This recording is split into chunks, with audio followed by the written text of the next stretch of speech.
Welcome, everyone. I'm Tracy Smith, your facilitator for tonight's PCEF Grant Committee meeting. Again, I want to welcome the public, committee members, of course, and PCEF staff.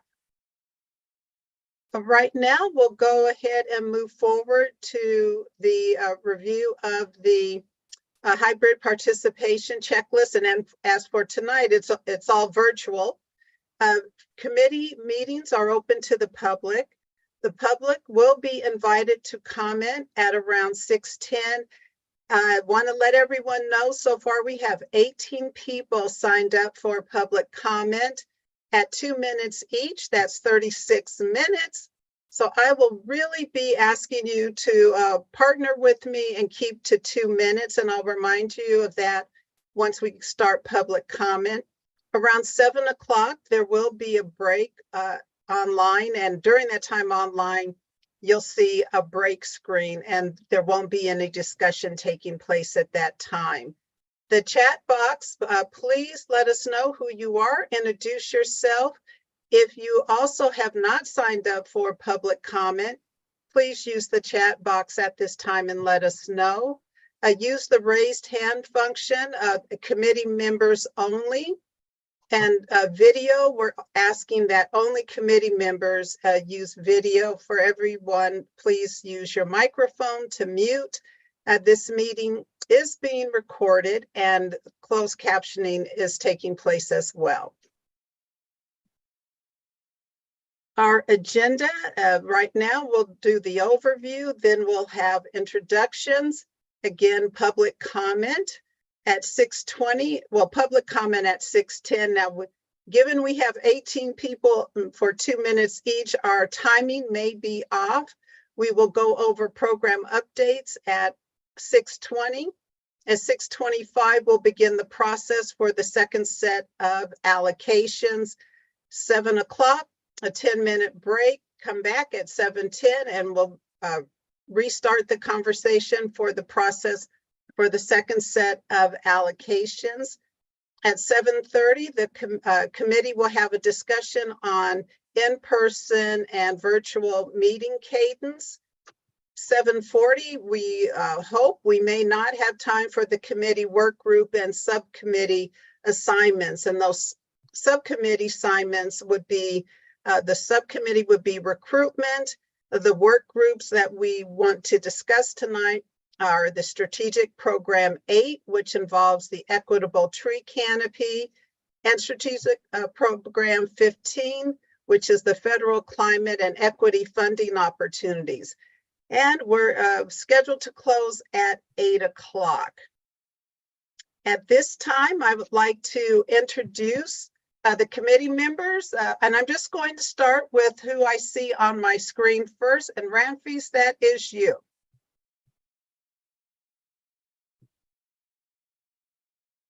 Hey everyone, Ramfis Gentino Viatoro, he, him, pronouns, committee member. Megan. Hi everybody, Megan Horst, she, her, co-chair and committee member. Alicia. Good evening, Alicia Chapman, committee member, she, her pronouns. Maria. Hello, Maria Sippin, committee member, they or she pronouns. Robin. Good evening, everyone. Robin Wang, committee member, he, him. And I'm just going through D'Angelo. Good evening, everybody. D'Angelo Moaning, committee member. Glad to be here. All right, and Sam, I don't think I missed anyone else from the committee. If you could start off and introduce staff. Great. Good evening, everyone. Sam Barrasso, PCEF Program Manager, he, him pronouns. I'll send it over to Katie.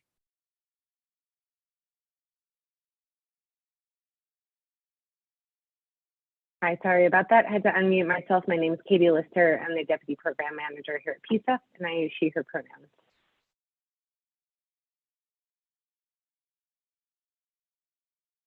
That sums it up on our end. Hey, is Oh, and that- Rachel. Yeah, Rachel. Good evening, everyone. My name is Rachel Gilmore. I use she, her pronouns, and I'm the admin specialist on the PCEF team. All right, so we will now kick off and start with our public comment. Again, we have 19 people who have signed up. I'm asking you, please stick to 2 minutes. At 2 minutes, I will come on and I may have to interrupt you. I know that's not the most supporting or upholding way of engaging with you, but we're trying to really respect and make way for everyone to have a chance to provide comment. I'll come on and say thank you, and then I'll announce the next person. For those who are joining the meeting by phone, please enter *9 on your phone to indicate your interest in providing public comment.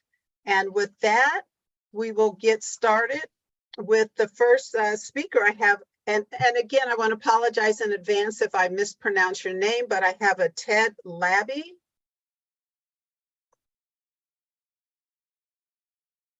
Yes, thank you. Good evening, PCEF staff, committee members.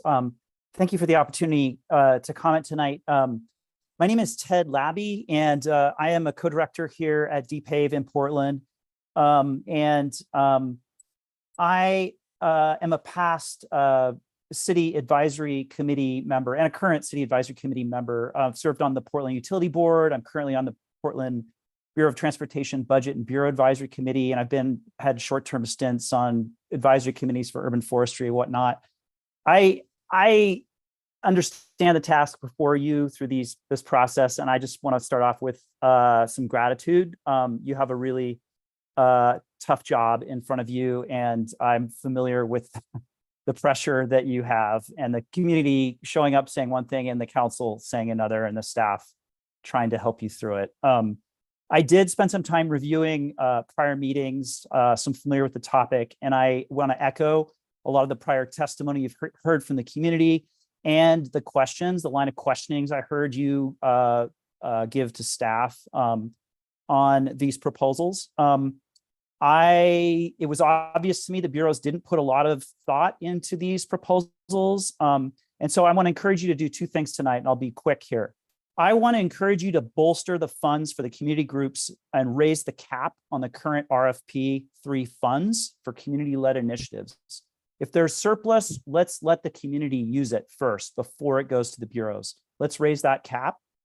And second, I think this is really important, and I heard D'Angelo talk about this previously, is I really want to see the bureaus double down and benchmark and index their work to become more inclusive, welcoming workplaces for diverse, BIPOC, low-income Portlanders.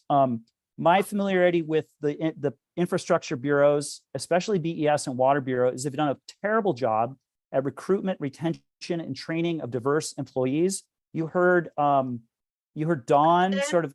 Ted, thank you. And Ted, if you don't mind, if you could put rest of your comments in chat, please. And Okay, also I would thank like you. to, and again, Ted, apologies, just trying to make it so everybody can get on here. And if you hear someone talking and you agree with their comments, feel free to get, when you come on for public comment, to say, hey, +1, and let us know what individual is the +1 in terms of comments you agree with. Right now, I have a Maria Jose Reistad. I'm Curtis Reistad. My wife logged me in, so. All right, Curtis, thank you. Welcome. Yes, I would like the committee members to really focus on the issues at hand with climate change, and knowing that Oregon is the leader in lumber, producing 3.8 billion board feet a year annually, and supporting mass timber projects which sequester carbon instead of releasing it into our atmosphere, and also doing hydronic systems that give the benefit of lower utility costs and lower energy use for the tenants involved. That way, the real beneficiary of this is the actual people that live in affordable housing. Their rents and their utility costs go down. I'm proposing a large project downtown Portland for 728 units of affordable units, using mass timber to have a small impact on the environment, and also using solar and geo exchange with radiant heat, reducing the tenants' monthly bills, because I think that will help inject everyone in this country, in our city, have a better place to live so we can stop the widening wealth gap. And I'd like the committee to support mass timber and energy saving green sources for construction and affordable housing. I really urge, I don't think there's a surplus. There's a lack of affordable housing. If we can use these funds in a way to help those that need the help most, I think that's an important direction for the fund to go. Thank you. Thank you, Curtis. And Jeanette Brown. And again, if I mispronounce your name, please restate it. No, you said my name proper. Thank you. Hello, everyone. And Jeanette Brown. I want to speak tonight just to urge us to remember the words that was originally put into this movement, and why people fought and moved for this money to be even offered into our communities, why people voted for this bill to be passed.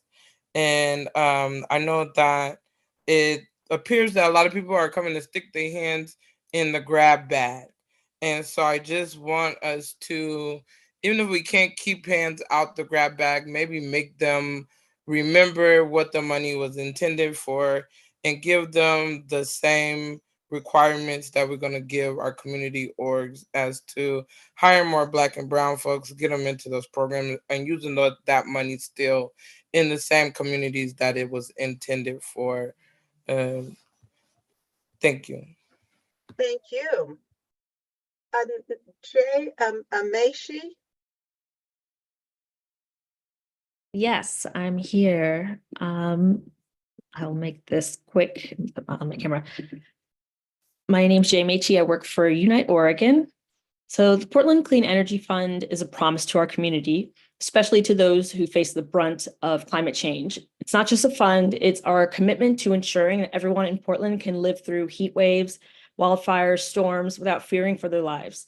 So remember the summer of 2021, 70 people died from the heat. They're mostly elderly living alone, and these deaths were preventable.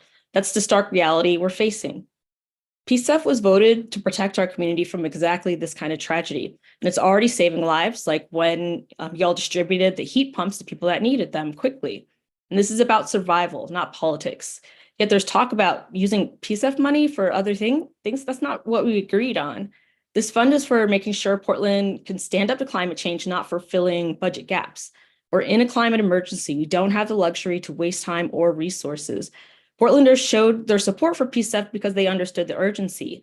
It's time you do the same. Please keep your promise and use PCEF for its true purpose, protecting our community and fighting climate change. It's what we voted for, and it's what we need. Thank you. Thank you, Jay. We now have Jim Labby.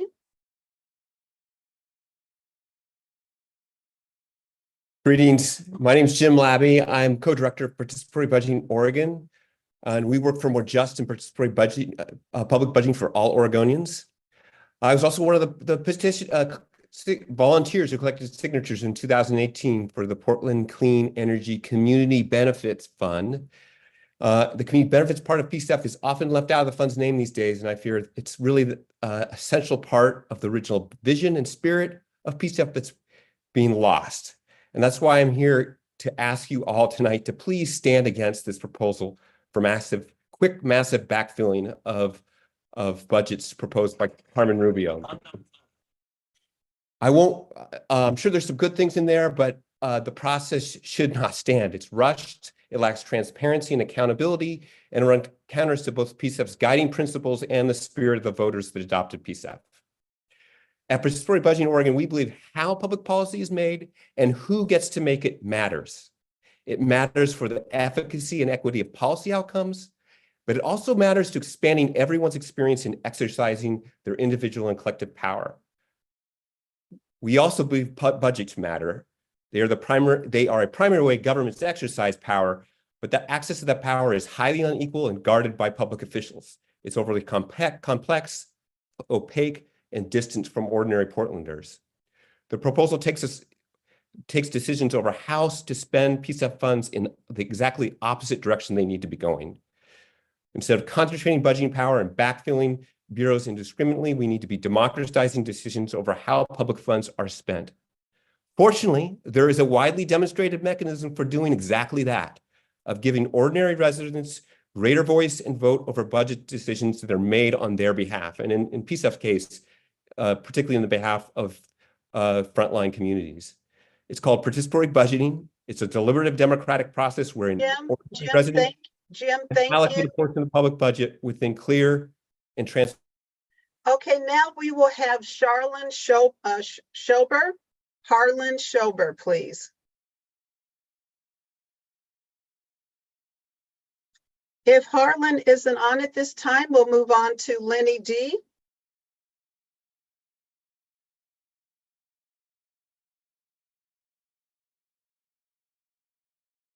All right, Laura Feldman.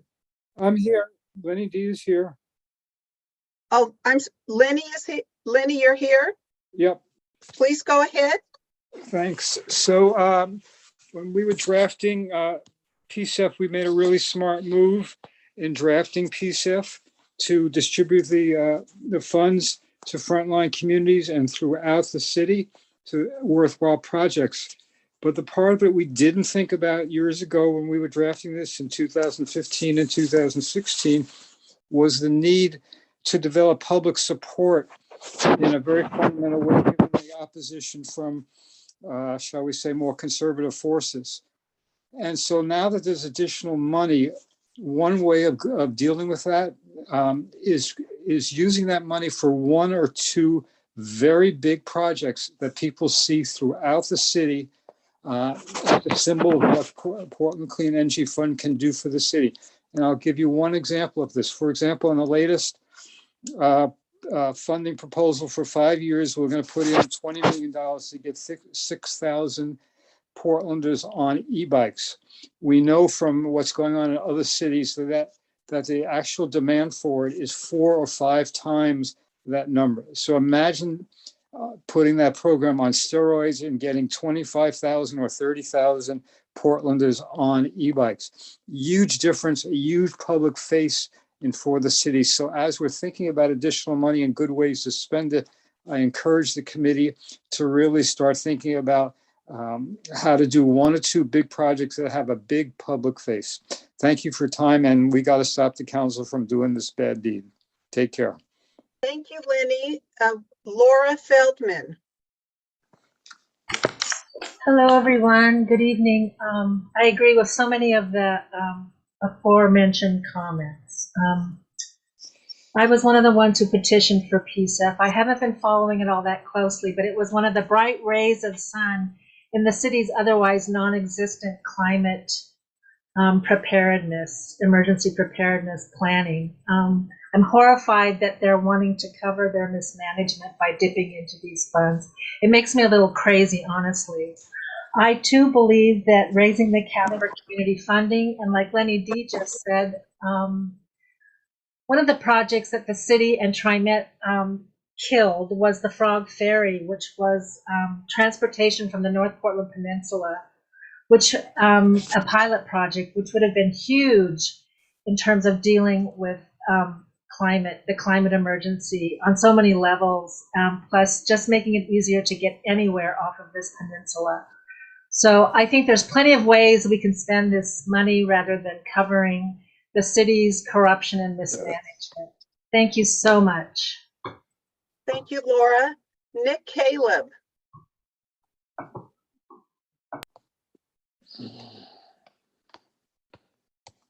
All right, we'll go on to the next person, Anais. I won't try the last name, A-N-A-I-S, and again, apologies for the mispronunciation. That is quite all right. I'm Anais Chipker. Thank you so much for having the public here to give testimony. So I am one of the hundreds of Portlanders who gave my time and my heart for years to get PCEF on the ballot and passed. And I'm one of the thousands of Portlanders who now directly enjoy benefits from projects that PCEF is funding. That background is part of why I am very alarmed about city bureaus wanting to use PCEF funds to plug various gaps in funding that are not tied to our climate and environmental justice transition. And what I want to use my little time for is to remind you, and I echo Anjanette Brown here, to remember where this came from, and that the Portland Clean Energy Fund was designed to support big, bold, a generous vision of what it's going to take to transition to a just climate economy. And the way PCEF was written, it already has space for a lot of diversity, a lot of variation in what we fund, job training, housing, the energy sector, restorative agriculture, things we haven't dreamed up yet, but those things need to be led by community and intentionally include community members who are most likely to be left out by business as usual. And that includes city bureaus that are not inclusive and equitable in their practices. So if we erode that vision, that expansive but focused vision, we betray the people of Portland's desires that were so clearly indicated by the strong majority that passed this. And we erode also PCEF's potential to invest in big, bold initiatives. Because if the money is made available for whatever politicians deem as an urgent need, it will be diverted. I think we all know that that's what happens. So I want to thank you for the work you're doing as a committee and remind you are part of the design of PCEF to uphold community decision-making power. And resist, please, that dilution of funds and stay true to the intention of the people of Portland to invest seriously, diversely, and deeply in climate justice. Thank you. Thank you. Dave King. Hi, I'm Dave King, and I'm a co-chair of Climate Jobs PDX. And Climate Jobs PDX is a committee of Jobs as Justice, which is a big coalition of unions and the community. And we worked really hard on getting PCEF to happen. I personally just love petitioning. It was very popular, made a lot of friends, and it was very good to do. This proposal to, okay, another thing, we put out a letter about the proposal to take money from PCEF for other projects, and our members liked it so much that they wanted to sign on to it too. So we've made it a sign-on letter, and as of this morning, it had been out there for a short time and already had 30 signatures, and I'm sure it has a lot more now. And we're sending it to other organizations to sign on. So this is a personal note, not Climate Jobs, but if the city needs more money, they should do what PCEF did, and that is go where the money is and get the money from the people that have money. That's how you get money. So yeah, we love PCEF and hope it prospers, and don't let the city take our money. Okay, thanks. Thank you, Dave. Next is Guy Berliner.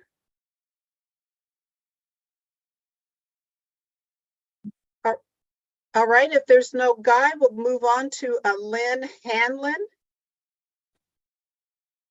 Okay, I think that's me. Welcome, Lynn. Hi, first of all, I just want to thank all you PCEF, all you folks at PCEF for just doing an awesome job. It's just amazing. And I want to say PCEF funds are not a slush fund for the city's shortfalls. You have done incredible things. PCEF has already done really good stuff that benefits the communities it's intended for and for climate. And the city needs to do more on climate justice in their own house instead of raiding PCEF funds.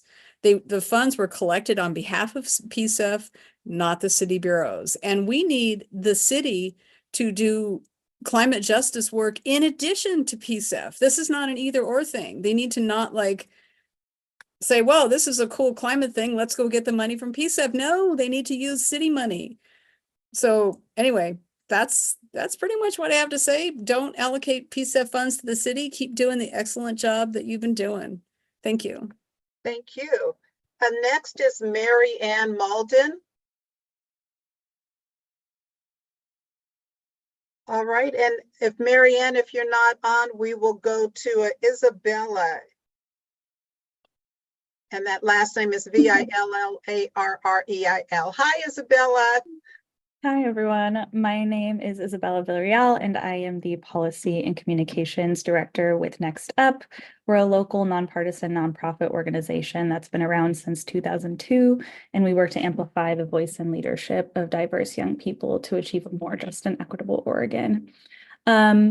Accordingly, I'm here tonight in support of keeping dollars that are meant to be used for the Portland Clean Energy Community Benefits Fund in that fund. It's imperative that city councilors uphold the will of voters who overwhelmingly passed PCEF in 2018, and funds should really only be used for their intended purpose, which was to invest in Portland's communities of color and low-income communities to be more climate resilient. We also know and believe that it's incredibly important that city councilors follow through on implementing the program as approved by voters. And rather than handing off climate resources for other bureaus to repurpose, we really just need to invest and ramp up the city's capacity to do climate action work and actually implement these important programs, especially new ones. We know there's already too little being done to prevent the climate crisis, and moving these dollars out of the hands of communities of color and into other program areas is really not only unacceptable, but sets a really bad precedent for other important ballot measures. In closing, we strongly oppose diverting funds from PCEF, and thank you for your time. Thank you. Next is Jennifer Hamilton.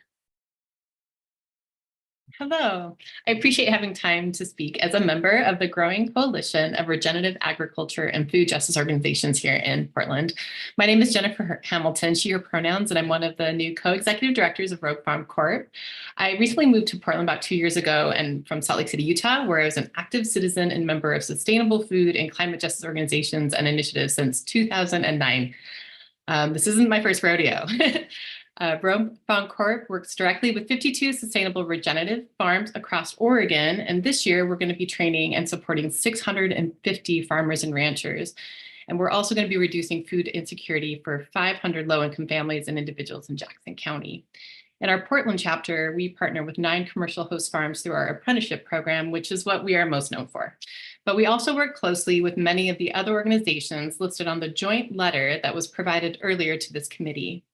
I'm here to lend Rogue Farm Corp's voice to the urgent need that the regenerative agricultural community here in Portland is working hard to address. Oregon's farm future is dwindling, climate disruption is devastating our most vulnerable communities, and food insecurity is on the rise. Regenerative farmers are more than just growers of fresh, delicious local food. They are also responsible land stewards whose commitment to ecological management practices creates lasting conservation benefits for their communities, which directly tie into PCEF's priorities.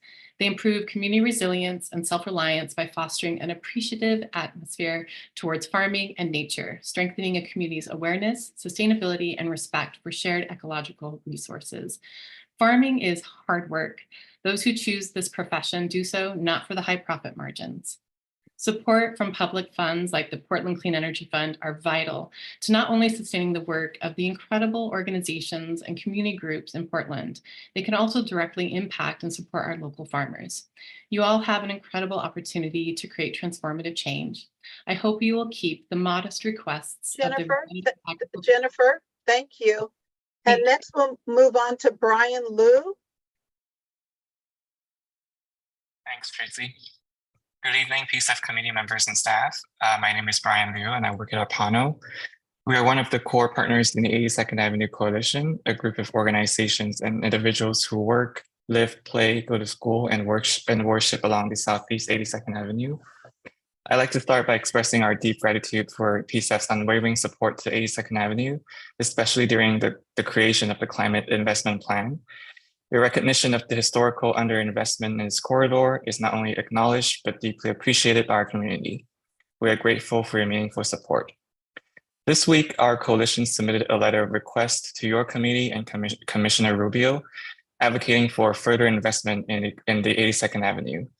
While our letter outlines our specific investment request, I would like to highlight the transformative potential of the 82nd Avenue as we envision the corridor as a national model, showcasing the revitalization of an old highway into a transit-rich green corridor, addressing critical challenges such as the urban heat island effect, air quality, and public safety.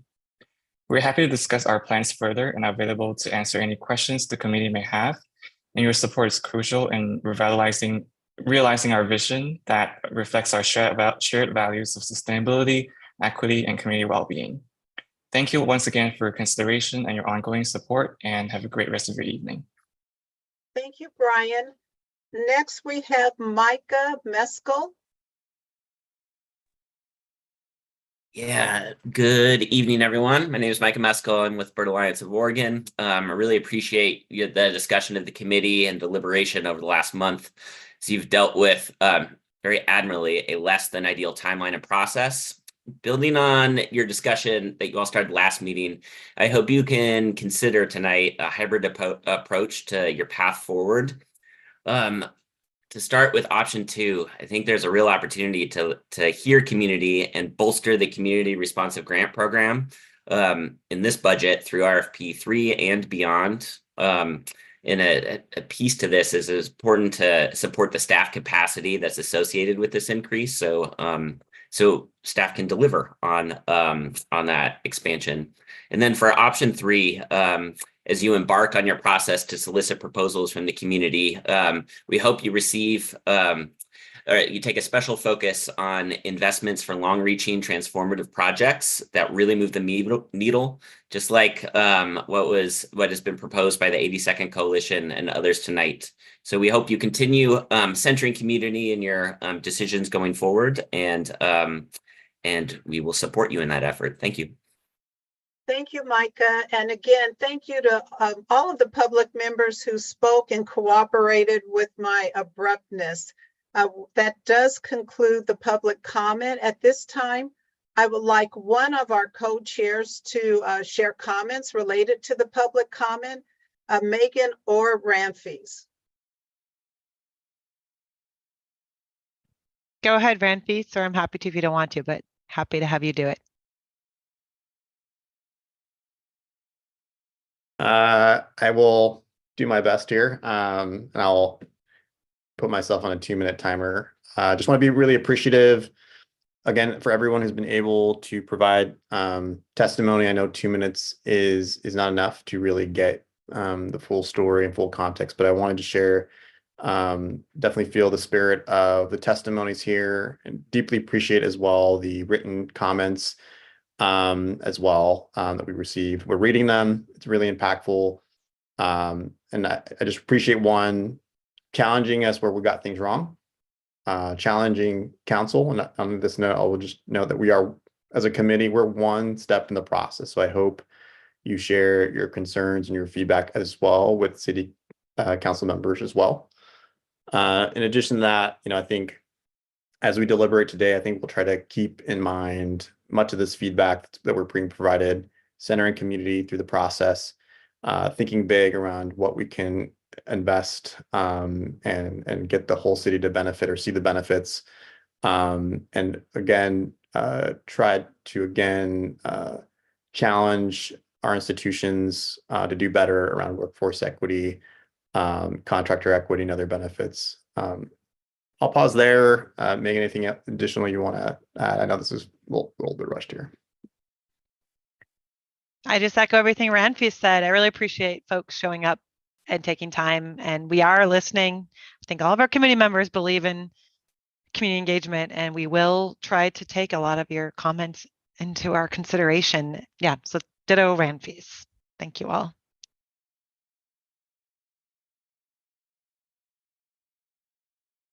Tracy, you're muted. I am muted. I just saw my sign come up. So I said, thank you, co-chairs, and we'll now move on to general program updates, turning that over to you, Sam.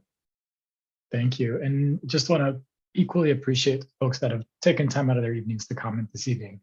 I'm going to keep my updates really brief here in hopes of gaining some ground for the conversation this evening.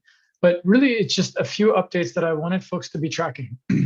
One, It's that there has been active work, and we haven't really discussed it within the committee, but I think it's going to be, we'll have a certain point in time to bring this to the committee and have a discussion around it. It's active work to bring together and develop the Sustainability and Climate Commission. This is the body that was designed to carry on the sustainability work as the Planning and Sustainability Commission was recently parsed out, as there were some there's some challenges in teasing out the work, and essentially one commission had too much work to take on. So Sustainability and Planning Commission, the Planning Commission, it went back to become the Planning Commission. As part of that effort, Commissioner Rubio and Council directed BPS to create the Sustainability and Climate Commission. So that is now in the works. And there will be a public comment period on that body, which is ultimately going to be tasked with creating the city's climate action plan, resetting the scope, expectations, and establishing a new authority on climate and sustainability within the city. And so there's going to be a lot of work to tease out the PCEF committee and how it works with the Sustainability and Climate Commission. And namely, I wanted to make sure that the committee was, that just to briefly share that to the committee, that that's ongoing work that's happening. There ultimately will be an ordinance that heads to council sometime in late September, with an expectation and hope that a Sustainability and Climate Commission is seated in late 2024, early 2025.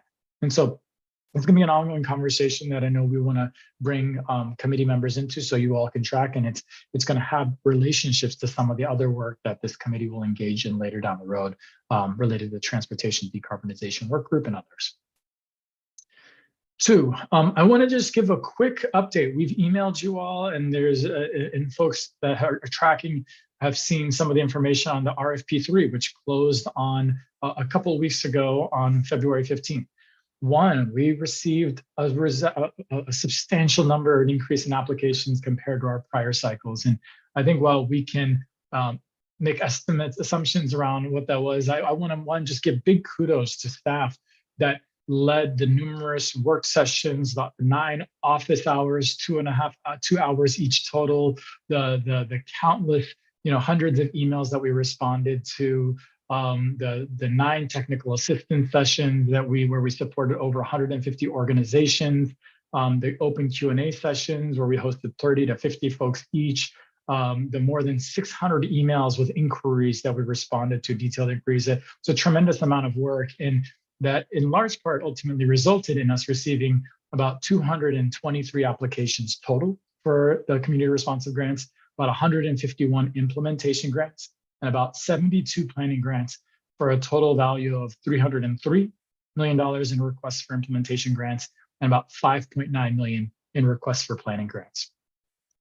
As we break down the implementation grants by sort of the numbers, and this is by the funding areas, this is an imperfect way because some folks, we really tallied this up based on where they said a majority of their funding was going to, but about 67% of the funding requests were for projects focused on energy efficiency and renewable energy. About 10% of the funding requests were for projects that focused on transportation decarbonization. About 10% of the funding request was for projects primarily focused on workforce and contractor development. And then about 5% of the funding requests were for projects focused on regenerative agriculture, green infrastructure, and projects that fit primarily within the other category. So we're just getting into, and right now we're in the early phases of eligibility review. So we're going to get obviously closer and deeper into that and understand the vintage of those. And we know some of the folks on the committee will participate in scoring panels. So that's just a cursory overview of what we got in, but we're incredibly excited by the proposals we got, and we're eager to dive into those. And so we've got a whole host of next steps there, but I just wanted you all to have a quick snapshot on that, and we'll follow up on that in later dates. Next up is just wanted to give folks a heads up that we've got several staff. This is our next batch of staff recruitments that are going to be out there. So we currently have 2 positions that are currently going through open recruitment. One is for our senior clean energy program manager that closes on April 1st. And another that is out there is for our single family homes clean energy program lead. And that closes on March 11th. Shortly after that, you will see another recruitment go out for our workforce and contractor equity policy manager position. That should hit the streets in a couple of weeks now. And then shortly after that, you'll see a slew of other positions, including our data, performance, and evaluation systems manager, you'll see a recruitment go out for our 2 additional communications positions, and then some additional project manager positions associated connected to our project implementation team. So we are actively and busily working on recruitments, but I just want to ground the reality that, generally speaking, from soliciting, creating a position to bringing someone on, we're looking at timeframes of about 4 months. And so we're eager and excited, but the path to recruitment within the city takes time. And then next is just give you all a quick touch on what's next for the allocations that were recommended on February 2nd. And there we're actively working with the bureaus. Next week, we will be sending the bureaus the template for them to populate the CIP template to get more details and build out content that we'll use as part of the amendment package that will eventually head to council. And through that, we're also just refining the budgets, getting their metrics, their outcomes, their goals, their workforce and contractor development opportunities and commitments. And this is all the content that we expect to bring to you all, likely starting in May and June, so that you all can be able to see those details, so you can provide input and feedback as we refine that with the bureaus. But that is all ultimately leading to working with the bureaus as they load these, as they refine these as part of the mayor's proposed budget. So that's just a quick snapshot of all the work that's happening. I will acknowledge the vast majority of our team is busy during the RFP3 review, and we're humming along doing some of those other efforts.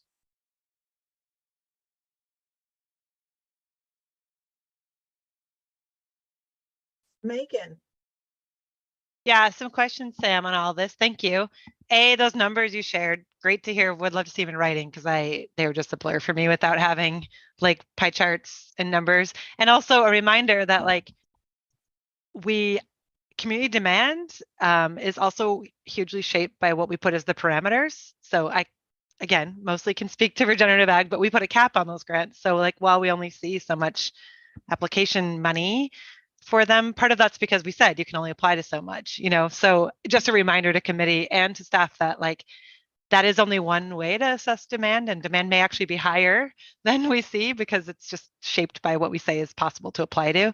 But I also really would love to see those numbers, because I really couldn't take it in writing or in verbal. And then on the jobs front, I heard some public comment, and I know I've heard from you before that staff capacity is a huge limit about how we can actually operationalize like expanding this CIP and putting out more grants to community. So you mentioned a few positions, but you also said 4 months. And so I'm just curious if you can comment on like that as a barrier, and like what else are possibilities. Like I just feel like that's really helpful for us as we discuss the next phase. And then I want to put a pin in something that I don't think we have time to talk about tonight, but it also relates to something you said and community members have brought up about, and we've talked about as a committee, that PCEF itself, both jobs titled with PCEF in it, but also ones PCEF is funding in other bureaus, should also advance all the values and goals of our PCEF equity orientation. And so just I would love us to talk about how we're making sure that's happening in any PCEF funded city positions. Again, not tonight, because I think we have too much on the bucket, but I do want to put a pin in that to talk about that another time. But anyway, those are a few of my questions for right now. No, thank you, Megan. I think we are happy, and I think we're getting greater insight as our staff are digging in and getting into the proposals and evaluating them. And I think it's early to kind of give some more of that narrative, but you certainly, your comments are noted in terms of we certainly set the parameters. And so there's a little bit of an art into reviewing those, and you're absolutely correct. So I think what I will acknowledge on the staff capacity is that we are building up our staff capacity, and that was we've always been in some ways behind the 8 ball in terms of having the appropriate capacity we need to implement our programs. This capacity growth has absolutely been critical to implementing the climate investment plan, and yet as we bring on more work, we are certainly evaluating how do we do that work effectively, efficiently. It is there is a balancing act that we have to have in terms of having the right sort of balance of staff to implement our projects. And, I think given the scale of resources, we certainly do not, there's a tension between implementing a or administering a $10 million grant versus a $1 million grant, or versus a $100,000 planning grant, in that in some instances, the amount of work for staff on our side is similar. And so finding that balance of how do we both move significant resources with the staff capacity we have, as well as support the burgeoning and emerging work of smaller organizations that necessarily need smaller grants to support their organic growth. So happy to dig into that. It is, and speak to our experience and how we've been administering projects so far in one of our small group meetings, and potentially a future committee meeting as it makes sense, depending on what you all decide this evening. And I did attach a link in the chat box around some of those metrics that we shared. And then lastly, I'll just say in closing, we are certainly supporting a lot of city staff positions, both directly on our team as part of the administration of the program, but certainly, as you know, early on within the urban forestry team as part of the equitable tree canopy effort, within the Housing Bureau as part of implementing our strategic program focused on affordable housing, and now several other programs. That's work that we are doing, and we've historically been involved in the recruitments for each of those positions, and it's something we're wrestling with. As for instance, our colleagues at Urban Forestry have been doing substantial hiring, and as you know, serving on hiring panels is also a big burden. It's also a lift, and so that's how we've shaped and influenced the hiring that is happening in other bureaus, as directly participating on those review panels and chiming in and providing input to their scoring criteria, their questions, et cetera. But there's more work to be done. Are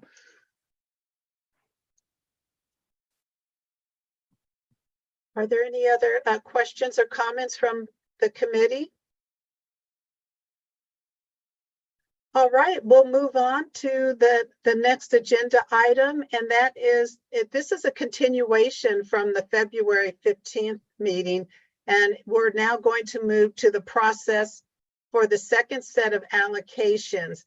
Committee members, I'm going to ask you to please hold your comments until we get to slide 14, and slide 14 is one that asks what do we have and what is missing. So if you could please just hold your comments until Sam gets to slide 14. So Sam, turning it back over to you for a process for a second set of allocations. Thank you. Appreciate that, Tracy. And so in this next set of slides, you're just going to see some repeat content, and that's for folks that are chiming in today. And then just some schedule and some more logistical pieces that we want to get in front of you all as you think about the next process.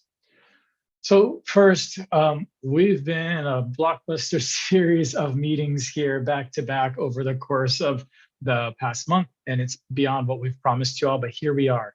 It's February 28th. I just wanted to acknowledge what we have scheduled with you all currently. The next two meetings are on our back to that regular cadence of every other month. And so starting with March 21st and May 16th. So we've got as part of the discussion today, it's going to inform how we go back out to you all and either solicit more meeting times or anything else. And I just got the message, but I wanted to acknowledge that it sounds like we've got additional committee members here now. Two is just a reminder on the city budget schedule, folks. A lot of the work that we've been working on here has been getting to and incorporating, because of the dynamic moment that we are in, with certainly cuts within the city on critical climate aligned programming, how we can support those that are aligned with PCEF. And so the April 11th would really be the final timeline to submit any additional proposals for consideration as part of the mayor's proposed budget for the coming fiscal year that begins July 1st. We expect in late April to get an economic forecast update for the clean energy surcharge, the PCEF fund, as well as additional funds within the city. So that's part of the city economist 2-time-a-year regular updates. It provides updates in December and in April. So you all will get another update then. In May 2nd, we expect the mayor's proposed budget to be released. And then on June 12th, that's when we expect the council to adopt the fiscal year 24-25 budget. And the next sort of key timeline in terms of the city's budgeting process would be the fall budget monitoring process, where there are adjustments that are made to the budget. And the timeline to meet that would be really about Labor Day, September 2024. Now, leading up to this, I want to just contextualize for folks chiming in that we spent a significant amount of time, a great dedication of work, engagement with community, developed a climate investment plan. That is actively what we are working on, and the community responsive grants number 3 was part of that, and we are actively implementing that plan. And so just want to go back and hearken that is a body of work that remains. It's a body of work that remains on our website, including all the community engagement feedback and input that we receive then. And that just is a repository for a range of feedback and input that we received through that period. And that was certainly first and foremost a community-centered process. And so we continue to implement that. And for folks, that continues to be the heavy body of the work that our staff work on. In addition to that, in terms of information we all have as we think about future allocations, there is the City Climate Emergency Work Plan, which identifies the cities, and it's really focused on city agencies, but it is focused on city agencies and the strategies and actions they can take to reduce and sequester carbon from these various sectors, how they reduce consumption-related emissions, how they sequester carbon in green infrastructure, and then ultimately how they build Portlanders' resilience to the impacts of climate change. And so that is another body of work that you have as a resource that the city developed to inform opportunities that we as a city have, but that is certainly focused on the city. And that body of document, for instance, was explicitly centered on city entities. And so it is there as a resource to look to. And then just bringing us to where the conversation we were in a couple of weeks ago is that, we framed for you all as part of anchoring and helping you all think through how we move forward with the balance of unallocated funds that we have forecasted was really, there's option 1, solicit proposals with an intent to allocate those remaining forecasted funds in time or in alignment with the mayor's proposed budget. What we heard resoundingly from committee members is there is not interest in that. That is a shorter term timeline, and there's less interest in that approach. And then the other 2 options, and they're hybrid of each other. And maybe I'll start with option 3 and go to option 2. Option 3 was for you all to, and for us to come up with a framework to solicit proposals with the intent to recommend the remaining forecasted 5-year funds for allocation by September 2nd, 2024, placing that date there so we can start speaking dates. And that's really leading up to the fall budget timeframe. In that instance, we would be talking about 158 million to allocate, plus any additional forecasted revenues that materialize in the April forecast. And then option 2 was a hybrid of option 1 and 2. And we put numbers here for folks to consider now, but it was to solicit proposals to recommend allocating some portion, here 30 million, as part of the mayor's proposed budget, and then to also solicit proposals with the intent to allocate the remaining funds by September 2nd. And so that would be the balance of what is recommended as part of the mayor's proposed budget. So that is generally where we started from, and we heard conversations, and a lot of folks revolving around option 3, but we also heard some interest to continue the conversation on option 2. So what we did in the next slide is we're going to detail some of the timeline considerations that you all would need to think through as part of entertaining both those options, and then we'll turn to questions. And so as part of this, just to ground you all in the information we do have, we do have as part of this, when staff, we have to always conceive of all the possibilities. We do have draft application for bureaus with prompts that are similar to our community responsive grants. The information we have a summary of existing investments in our community responsive grants. So those are RFPs 1 and 2. We have the climate investment plan and all the input and the plan itself. And then we have the recommendations associated with the set 1 of the bureau allocations. And then what we expect to bring to you all in terms of additional information is just a staff summary of gaps in funding that you all have discussed and asked for. So that is information we can bring to bear as part of any process. Not here tonight.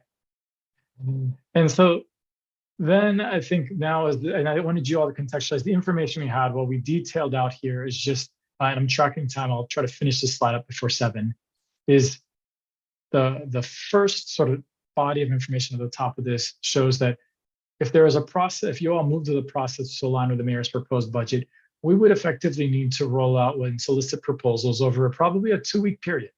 That would be starting, we'd hit the ground running starting next Monday, and we'd say, we want to call for proposals.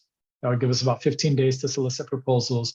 And then we would probably remove ourselves and turn them over to you all and have a deliberation of the proposals between March 20th and then April 11th if we were going to try to hit that timeline to incorporate into the budget. That would give you all about 23 days with those proposals to deliberate on them. And I suspect in order to do that, we would need to find at least one, but most likely 2 additional committee meeting dates in March and April. Now, with a process that's geared towards a fall recommendation, we've got, if you followed option 2, you would continue on that and you would pick that process up in April and discuss and review proposal solicitation criteria, solicit proposals over a longer time frame, evaluate those proposals. We would likely be involved at that phase and then deliberate on those. And so what you see in the left side here is the green dates that are highlighted, starting with April 18th, ending with August 30th, is if you followed that option 2, the hybrid path, where you both encourage proposals in time for April and then also follow a fall timeline. That's sort of where we get to is and the major difference between those two is really in the committee deliberation timeframe. And so then if you follow with option 3, where you explicitly and solely entertain proposals with the intent to carry out and work through a process that brings us out to fall, you would be, we'd start in your March meeting with reviewing proposal solicitation criteria and proposing some from staff. Then we would turn around shortly after that and probably have a solicit proposals over 60 days. That turnaround depends on how complex the application structure is and how we solicit them.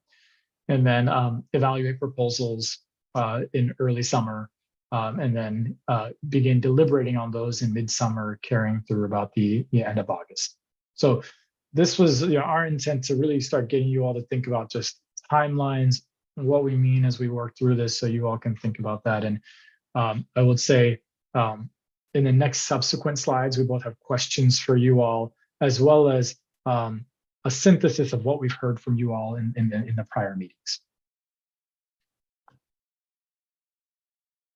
All right, Sam, we'll move to break, but first I would like Paul to introduce himself now that he's joined the committee. Welcome, Paul. Thank you for that. Good to see you all. Sorry I was late. My name is Paul Lumley. I'm a committee member. All right, we will come back at 7:12, everyone, from break. So back at 7:12.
All right, we're now going to come back from our break and get started. Sam, I'm going to turn the meeting back over to you and continue with the agenda item we were discussing, which was the second set of allocations discussing the process. Great, thank you. I'm going to roll back to the slides and where we left off. So what we've got here is the slides that frame out that option number 2 in the time frame, as well as option number in the time frame, and that was again that hybrid approach where you entertain some proposals in time for the mayor's proposed budget, as well as option and as well as proposals for the fall budget monitoring process that plays out through about September of this year. And then we've got option 3, which is where you're solely focused on a process that plays out through the fall of this year with recommendations heading to council in September of 24. And so what I'm gonna do here before I move to the next slide is we're gonna have questions on the next slide for you all to consider based on the information we have, and then we're gonna have a temperature check. And then what I'm going to do is based on the feedback, the conversations we've had over the prior few meetings, we synthesize those that whichever option you roll with, we're going to need to start capturing sort of the objectives, the priorities you all want to use in terms of us running a process that plays out through the fall budget monitoring process. And that helps us ultimately develop the criteria, the solicitation, the framework. And so know that that is there where we're going to come back to that and say, is this right? Whether you choose option number 2 or 3, there's a portion of this, or we got to start thinking through how we want to call those in. And we certainly want to validate that today before we go on and generate that framework or that solicitation framework. So know that that is coming in a couple slides, but first are a few questions for you all as well as temperature check. So again, it's what information do we have and what will we need, what will you all need in order to make recommendations? So again, we have, as we are ready to go, a draft application for city bureaus with prompts that are similar to our community responsive grants. We have the summary of existing investments, community responsive grants, RFPs 1 and 2, the climate investment plan, and then the first set of bureau applications. And then we can generate in relative near term, a staff summary of gaps in funding that we've observed to date based on the conversations, the feedback we've heard, the input, et cetera. So I want to turn it to you all and just start with what else do we need? What else do you all need before ultimately turning to a temperature check and then starting to talk about your priorities?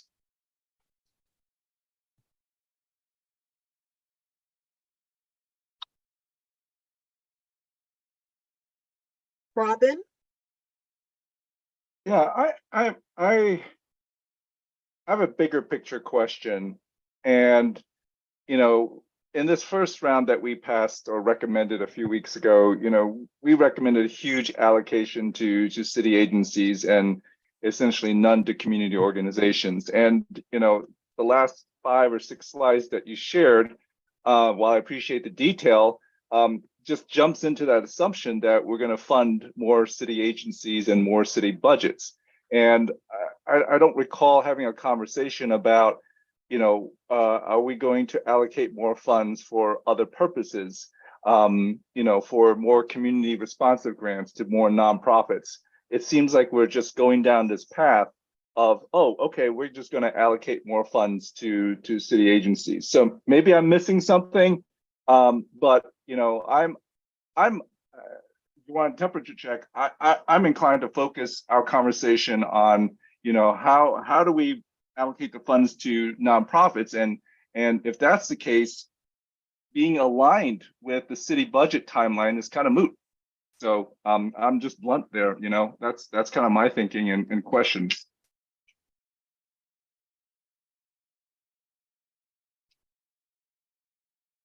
Sam, are you going to respond, or do you just want to take committee member questions in general right now?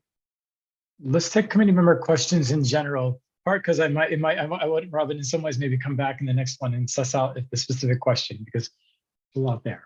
All right, Paul. Well, I had similar thoughts of Robin. I guess we are being pushed to consider more city projects, but where is the equity in considering community grants? Because what we heard from testimony, at least at the last meeting, was that there needed to be a hefty amount more of equity in how we're considering the use of future funding. I'm sorry I wasn't able to attend earlier. I didn't hear the public comments, assuming there was something similar. I do have a specific question about the 30 million. It's not clear to me where that's coming from. Can somebody offer an explanation? Thank you. I think that is a question. Maybe I'll respond to both. I think, Robin, your question first. In Paul's question, if we were to run a near-term process that's still aiming, because one, we can say with certainty that there are projects and proposals that were left on the table by city bureaus within the city that wanted to be considered. Let's just leave it there for this next budget cycle beginning July 1st. And so that would be the reason you would consider entertaining proposals in the nearer term. But in the longer term, playing out to the fall, you certainly can entertain more funding for community grants. That is your prerogative to draw those sideboards. I think we will have feedback and input in terms of both our capacity to administer those and how you may need to think about those in terms of complementing what we've already done and making sure it's complementary and not duplicative. And so that's a conversation we will engage in and share our input and feedback on. But you certainly can drive them to and direct them and solicit proposals focused on community proposals. And then Paul, to your specific question on the 30 million, we wanted to start anchoring this because sometimes it's easier to start with a number. We know with certainty that there are well over 300 million in proposals that remain within the city. And so that 30 million was frankly as an anchoring number to support kind of conceptualizing what that could look like. And that's a fraction of what we know remains out there in terms of probably city demand for climate funding. And that is just what that is. But I would say there's no other substance behind that. Maria? Thank you. I've got maybe one or two questions and a comment to bolster that. I have similar questions as Robin had. So we had many written and oral testimonies remind us about how community members want us to stay on track for PCEF. And in simple terms, Sam, how does PCEF's mission and our climate justice communities benefit from us entertaining more city bureau proposals? We adopted plans like the Climate Investment Plan. And as you said, Sam, we have that body of work to ground us in future allocations, which is why our next steps related to making recommendations for allocation should stay more closely to that Climate Investment Plan. I think we can boost existing allocations named in the plan and with an emphasis on making the big projects and the smaller projects happen. I know from last meeting, option 3 felt like the most reasonable given an extended timeline rather than the rushed one to meet the mayor's budget deadline, and ultimately entertaining any proposals outside of the community-driven CIP feels like a big departure from that work. We just need every dollar we can to carry out our climate and sustainability work, and they should stay closer to PCEF and that plan as possible. So even if we do expect bureaus to reformat their proposals to match expectations of community responsive grants, we're still somehow going astray. And finally, shouldn't we be concerned that any kind of deviation from PCEF's code could create some legal risk on how we're allocating those corporate tax dollars and somehow maybe kind of betraying the original intent?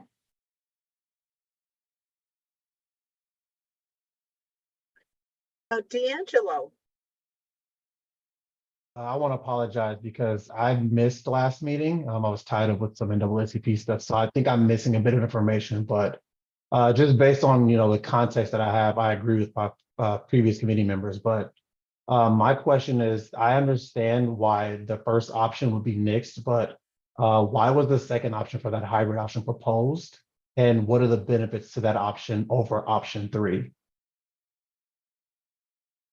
It's a good question. And so I'll just, I think the benefit to the second option over option 3 is that we know there exist additional city proposals that didn't come before you all as part of the first set of allocations. And so I think by entertaining and having that second option, you would be able to evaluate those proposals and consider those proposals and include them in for the mayor's proposed budget. So what it would do is it would get earlier action happening on some near-term opportunities to invest in climate and community benefits.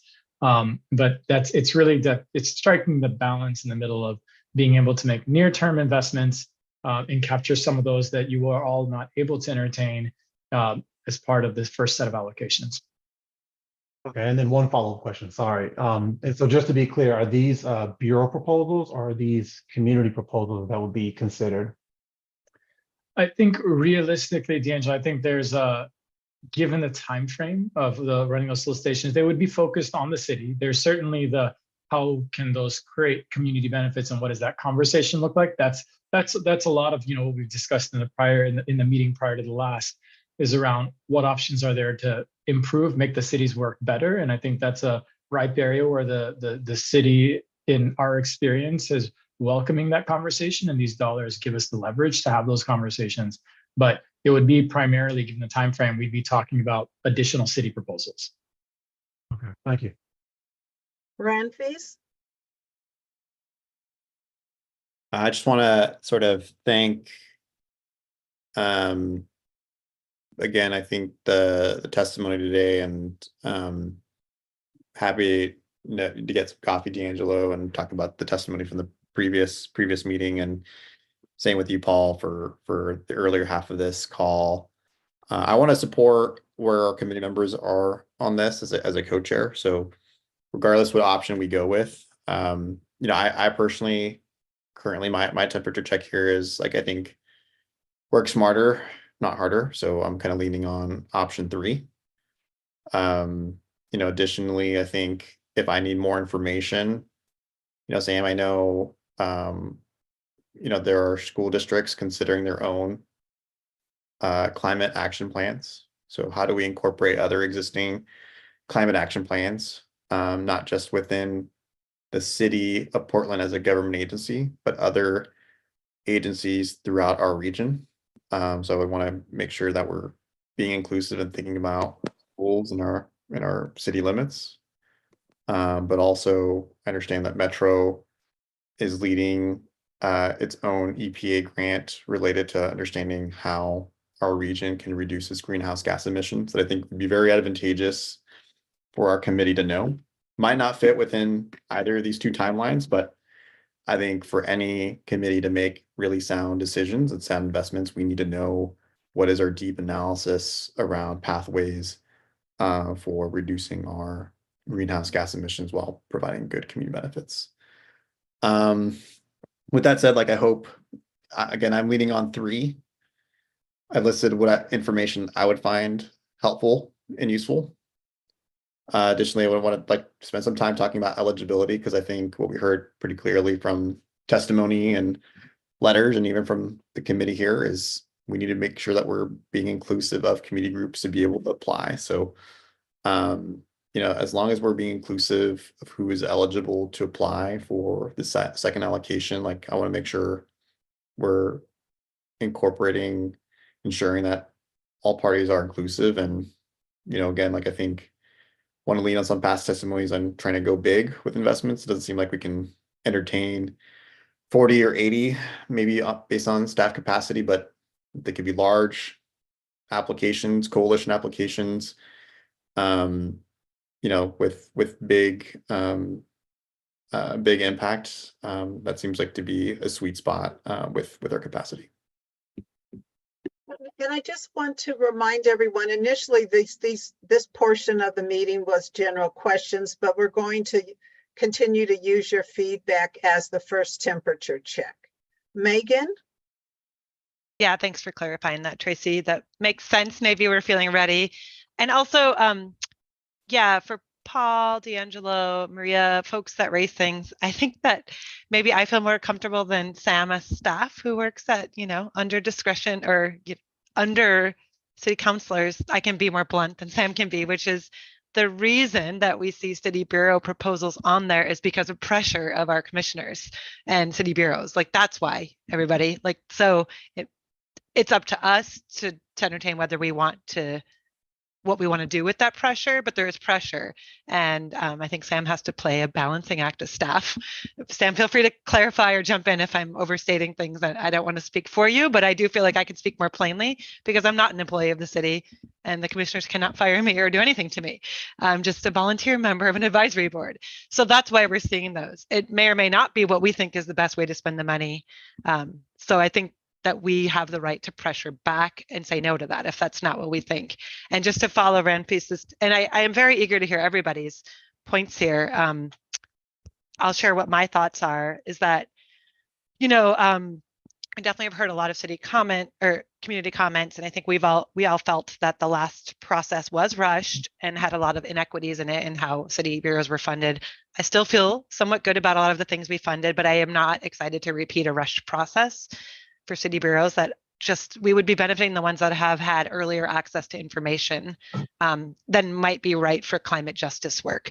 And I did hear Alicia's point last time that there is urgency in the climate world, but I don't see a huge difference between 30 days and 60 days or whatever, like it's all, if we make a decision in fall, that's pretty timely and sensitive.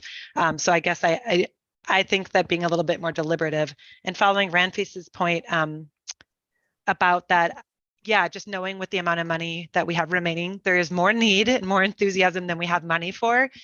So I think I want to be really deliberative, and I'd love to see projects that really encourage collaboration among multiple community orgs, city bureaus, labor, other government entities that may or may not be city, but other public entities. I would love to really foster a spirit of collaborative grant making that is maybe different than our more competitive individual RFP. And I really heard Sam's point earlier that we got over $300 million in applications in RFP 3.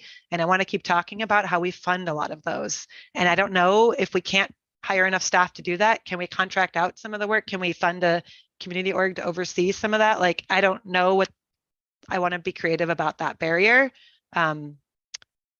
Yeah, so I guess I'm leaning towards option 3 with sort of those as some of my values or ideas around the parameters in mind. Ranfis.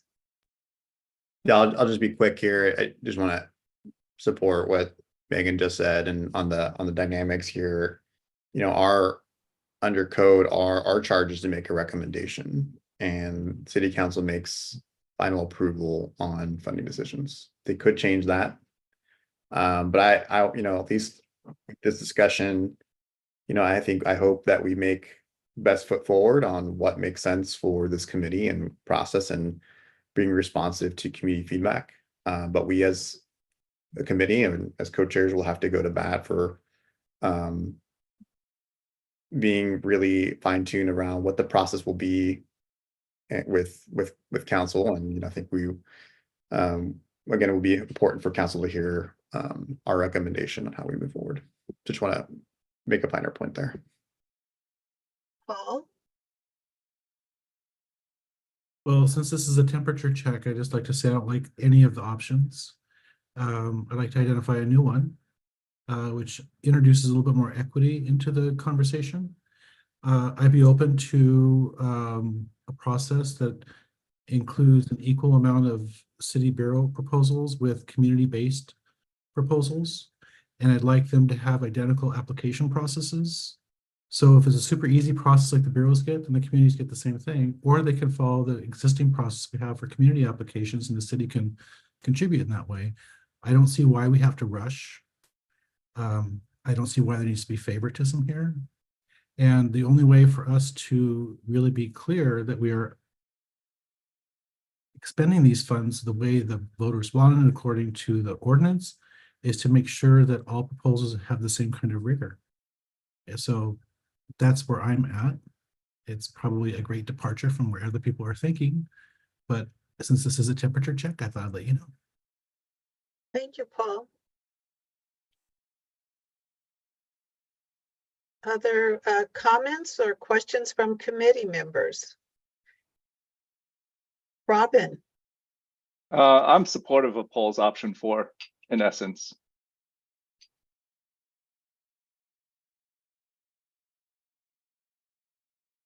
Could we get that in writing on this slide?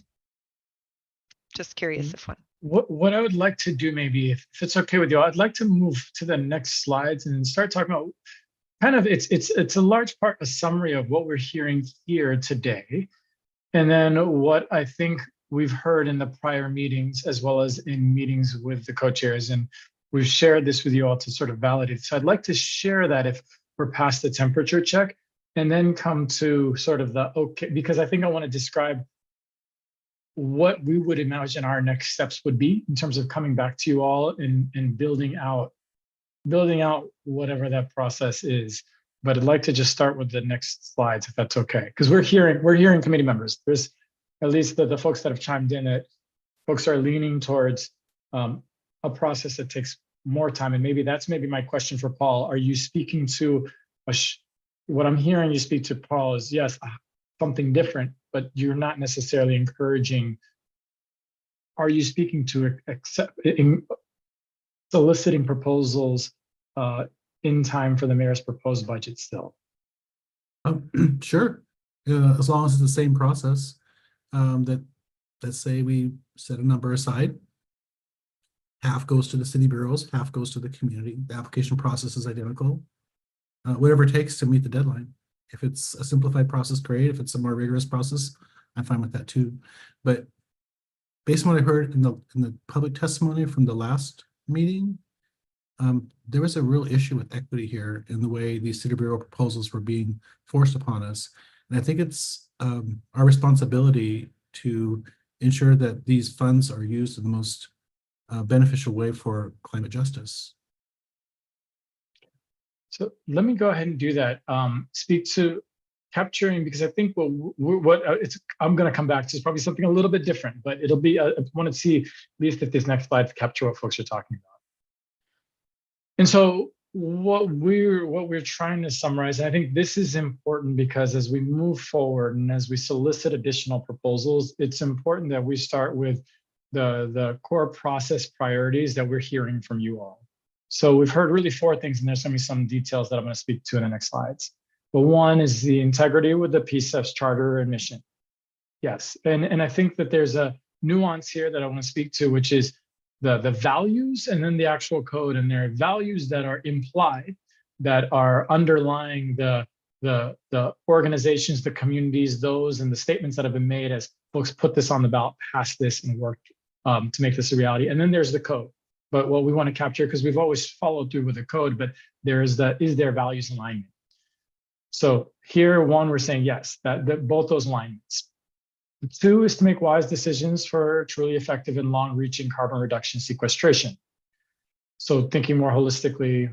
3, drive innovation for equitable climate solutions, and 4, preserve and grow a community-centered approach. And so what we mean by number 1 is just preserving the voter and community affirmed purpose of PCEF. So not strictly just the code, but the values intent. That's what we're hearing. We're hearing a concern in avoiding setting precedent that could compromise PCEF's purpose in the future. And then 1, that the committee has already shown significant compromise and good faith in evaluation and recommendation of Bureau allocation set number 1.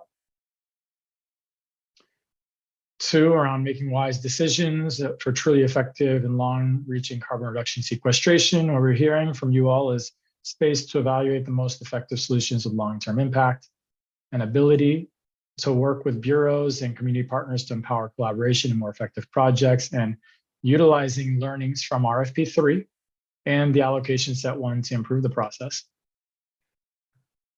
3 here around driving innovation for equitable climate solutions. It's around some of the core of what we're doing, and it's about what we're hearing from you all, and I'm looking for confirmation. These would be it.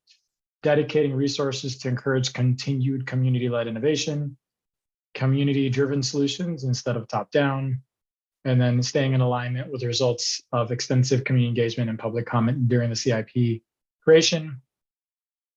And then for preserving and fostering community-centered approach. So 1, fostering robust community, government community collaborations, cultivating meaningful partnerships between government entities and community organizations to enhance collaborative efforts, and then encouraging the formation of coalitions that identify and leverage opportunities that address multiple goals concurrently. So 1, we've done a lot of listening, and we've shared this with your co-chairs, but we want to capture. We need to be able to staff have direction to capture how we move forward and make sense of this. And so this is one where we wanted to capture this as that this would be the framework that we would use to turn these into solicitation for a fall budget monitoring process, a timeline to get to a fall bump. The timeline notwithstanding, we'll go back to that on the slide and talk about the actual days and dates. But this would underpin the criteria we'd use to build that out and come back to you all in your March 21st meeting and saying, did we get this right?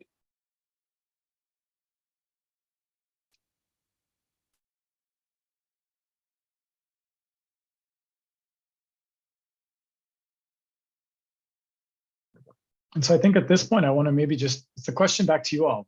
Does this generally capture sort of the intent that you all would like to see in, and maybe to first answer, Paul, your question.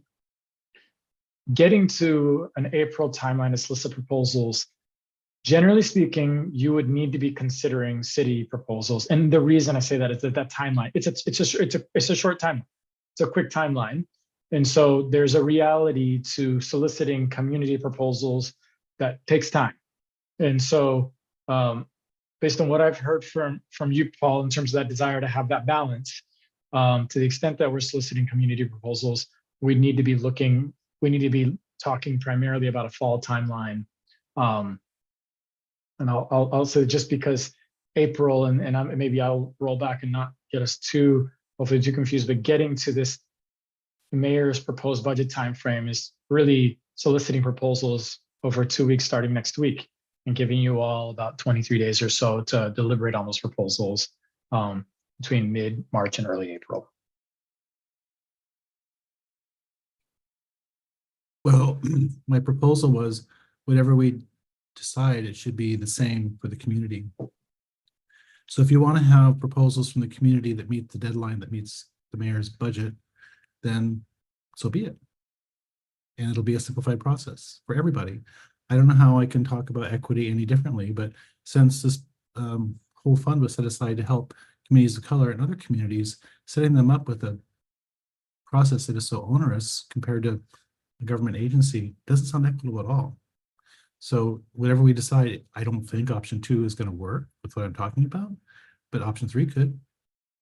So that's where I'm at. And I'm only one committee member, but that's how I feel. Renfis?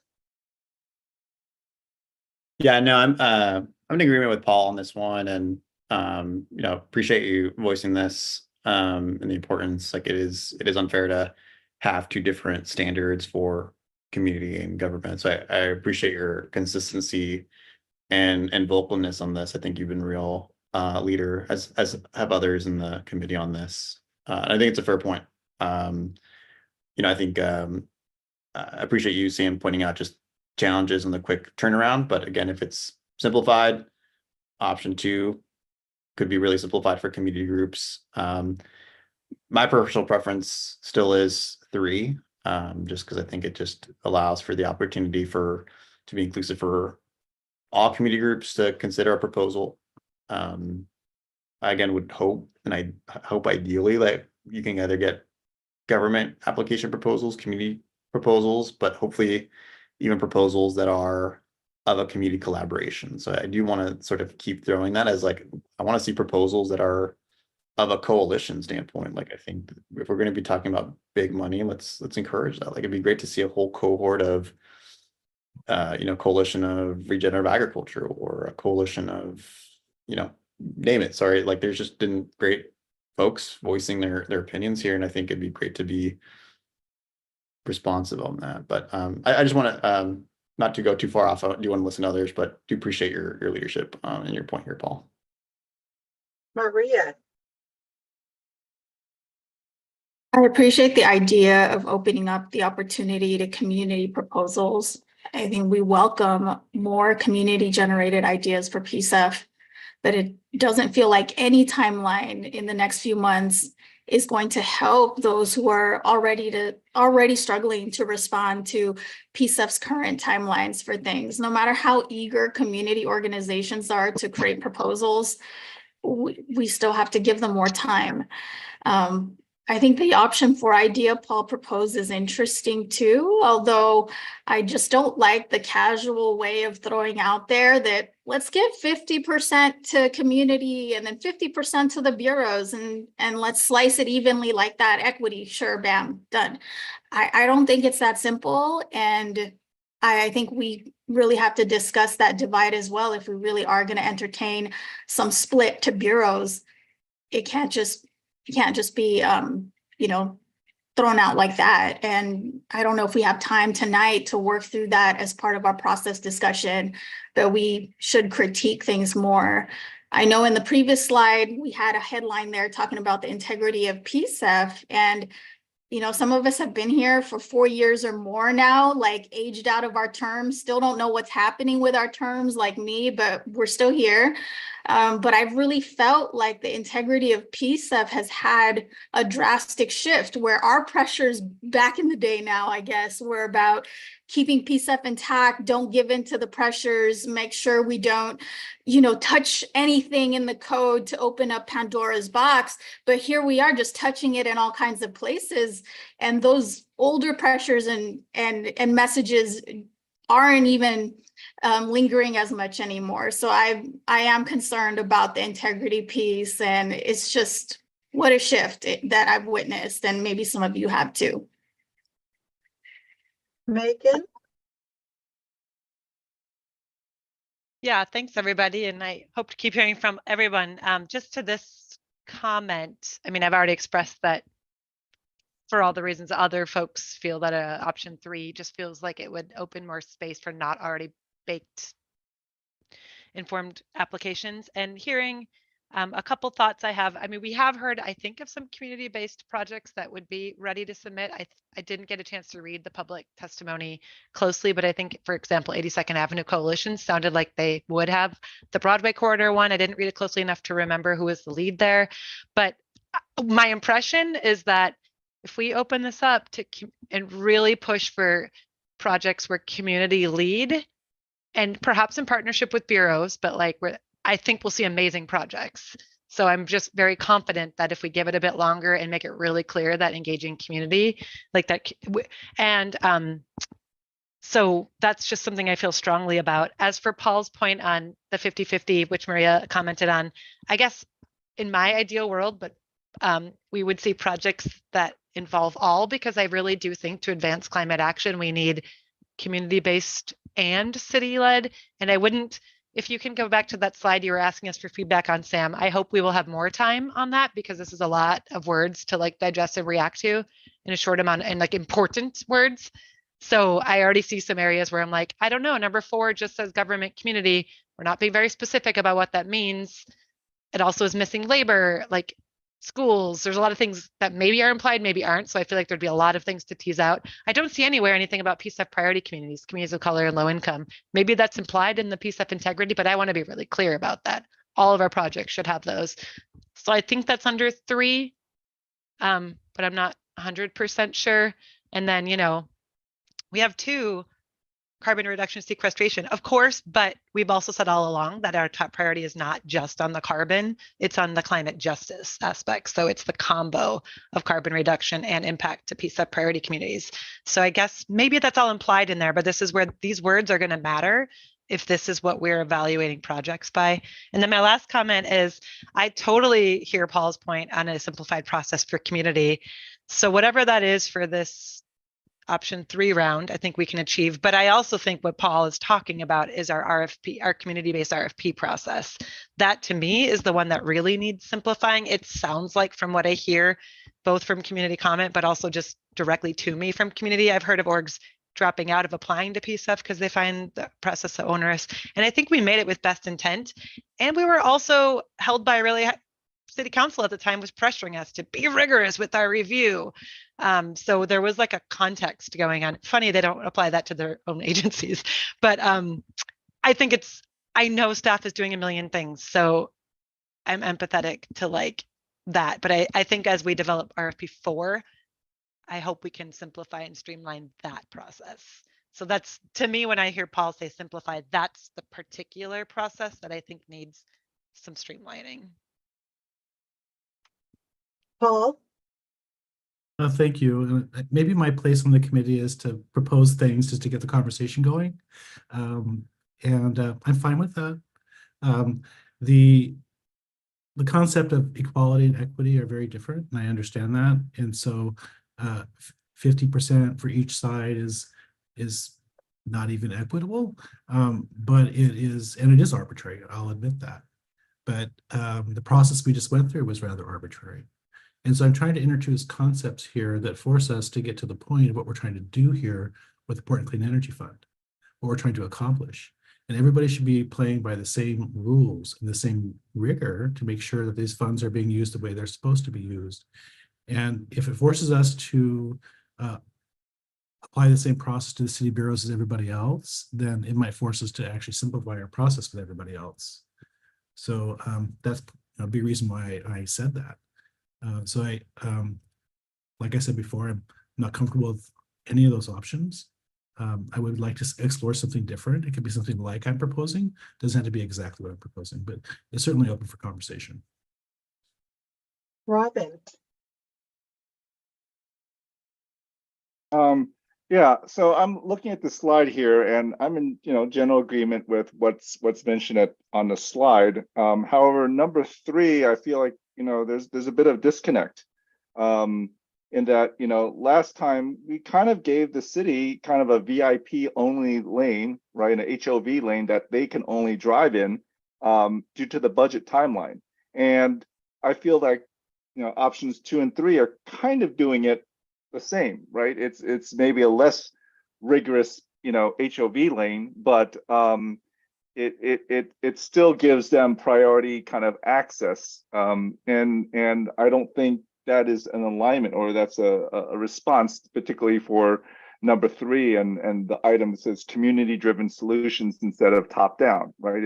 If options 2 and 3 seem like it's still kind of a top down. So that's kind of where I'm seeing a little bit of disconnect with these options and this feedback. There was a comment earlier that essentially said the agencies, the bureaus, they're kind of ready to make proposals, and even if we open this up to community orgs, they may not be ready. And I think that's a valid concern that we need to be aware of or consider. And maybe there's a way we can structure the kind of application process, not the application itself, but the process, to give a little bit more to accommodate the fact that nonprofits may not have had the time to organize their thoughts. Some city agencies have already had 2 or 3 months to think about it, and so something could be done, I don't know what yet, to kind of level the playing field or make it less of an issue. I think that's probably it, make it less of an issue. And then finally, I brought this up before, and I think whatever process we adapt, we need to also consider one day the future when there's going to be less money than forecasted. And if you think this is an ugly process, when that day happens, that's going to be even uglier. Because that means we're gonna have to pull funding if we don't have forecasts, and maybe that's not going to happen in the immediate future, but that day will happen. So that's my thoughts. Brent Fees?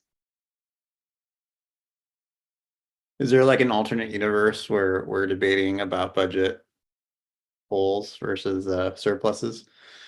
I think this has been a fruitful discussion. I don't see too large of a disparity between option 3, which I think speaks more about timelines, and then I think your proposal, Paul, for exploring an option for that. I think sounds like the intent here was to drive both equity and equality here. You know, I don't see those being too entirely different. And I appreciate, I think, the candor from other committee members here in terms of, again, I think just challenging us to be more about being community led here. What I want to, I guess, offer, on the vein of equity, and to sort of help prop up some more refined proposals if folks are still in agreement on, community approaches or coalition approaches. Like perhaps we could put some funding that would allow community groups to work together over the period, over the summer, to come back with a deadline with some proposals for us in the fall. An example I think I've highlighted in the past meeting was similar to what Department of Energy has done and EPA on some of our federal grants, that said, hey, we need to have some community groups have the capacity to be in the table for some of these grant proposals. So at least for the EPA grant, some of that funding has gone to state and metro agencies, but I wonder if we could do something similar for community groups, where you could have some funding that allows, again, cohort of applications to come together, whether it's, again, a cohort related to regenerative agriculture, a cohort related to energy efficiency. I can name all the plethora of ways, but that could fit and allow community groups to have a level playing field for how they engage together as peers, and as well as with government, like creating the spaces for refining proposals and identifying where there could be synergies to advance some projects that could get a higher level of impact. So I just want to offer that as a friendly consideration. I'm sure there could be other more equitable approaches. Maybe it's reusing some applications that have been submitted in the past, but I just want to sort of offer that as additional idea that could already fit within bucket 4 and bucket 3 here. Thank you, Ramfis. Paul, before I call on you, Sam, I just want to do a process check. The meeting is scheduled to end at 8. It's 7:55. There's still, I know, more discussion. So I'm just trying to align with you and the committee on how we'll proceed.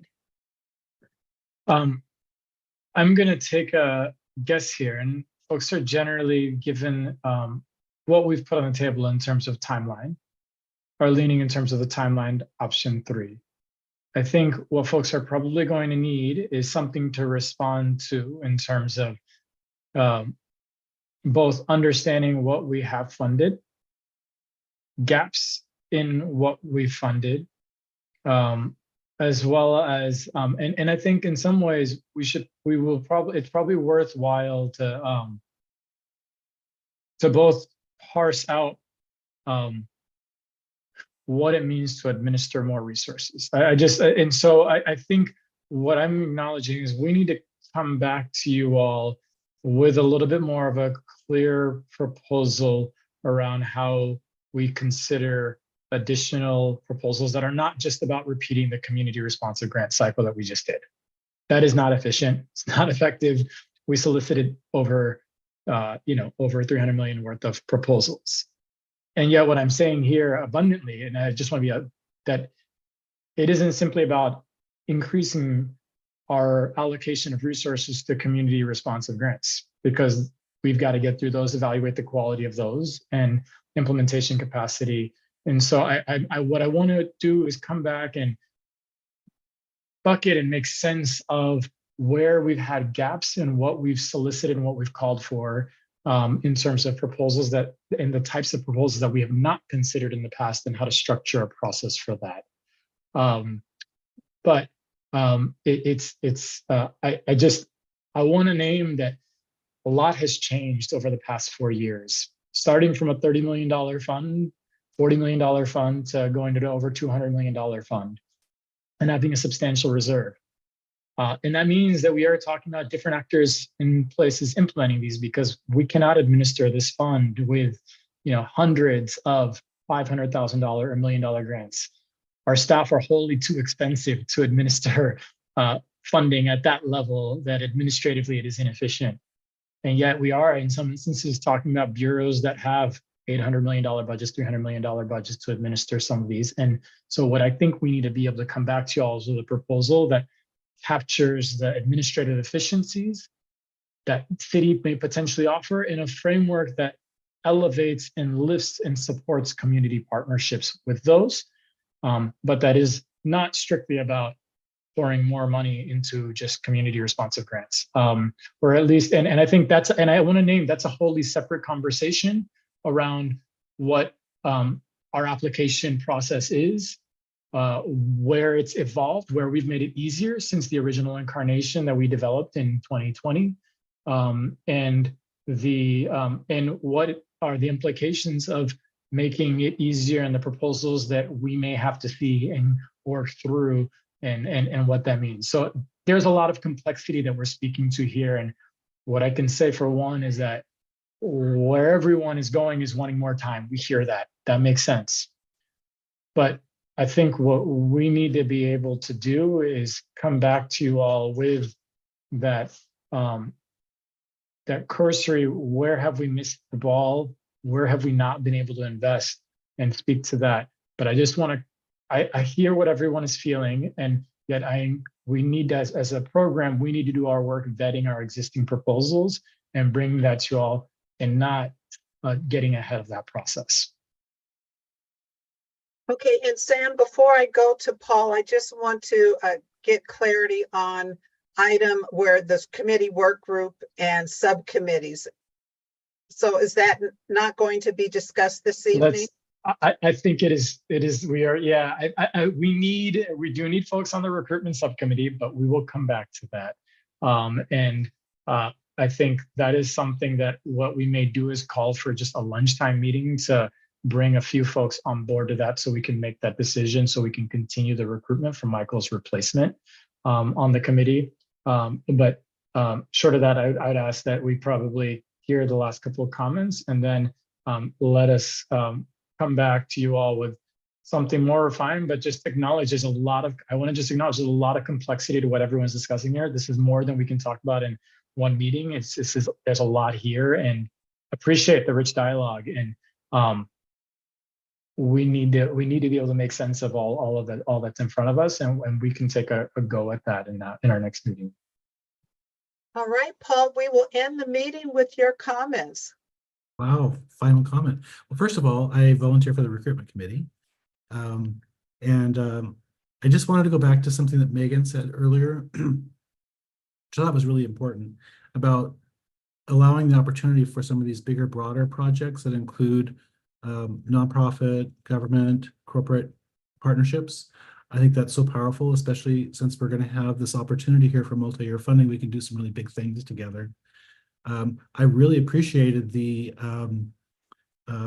proposal from 82nd Avenue. I think that's exactly in line with the direction I think some of this funding should go. In reading their letter, I was thinking how much great information was in there. It was very clear. It was a direct proposal. And juxtaposing that with some of the proposals we've seen from the city bureaus, it was like night and day. Like one of them was 5 sentences, which basically just said, you should fund me because it's a topic in the CIP. So I just think that I'm going back to what I was saying before, it's like there's got to be some equity here. And if we just compared the two, of course, we're going to go with 82nd Avenue because it's a great project, but also it's got all that detail we're looking for. Now, I fully appreciate that if we're going to invite community proposals, it's going to take time, but we don't have to have such an onerous project. And I don't know when we're actually going to come back and start talking about that. And we really do need to wrap our arms around that topic at some point and make this an easier process for people to apply. And then finally, at our last meeting, I think it was our last meeting, we developed the sideboards, and there was like 5 or 6 items. It was on a slide that we created in the meeting. I don't know what happened to that. Is that going to be included in a formal letter that gets sent to the city? Or how are we going to process that? I just don't want that to go into, the ether space here. I want to make sure that actually has some legs and actually moves what the city's going to do with their proposals. So thank you for your time. I appreciate it. All right, everyone, I would like to thank you for staff, committee members, and the public for your participation this evening. I would like to remind you that our next meeting will be March 21st. That is a hybrid meeting, and I'm looking, it will be at PCC on 82nd Avenue. So until March 22nd, everyone take care, stay safe, and stay dry and based on today. Thank you all. And everybody.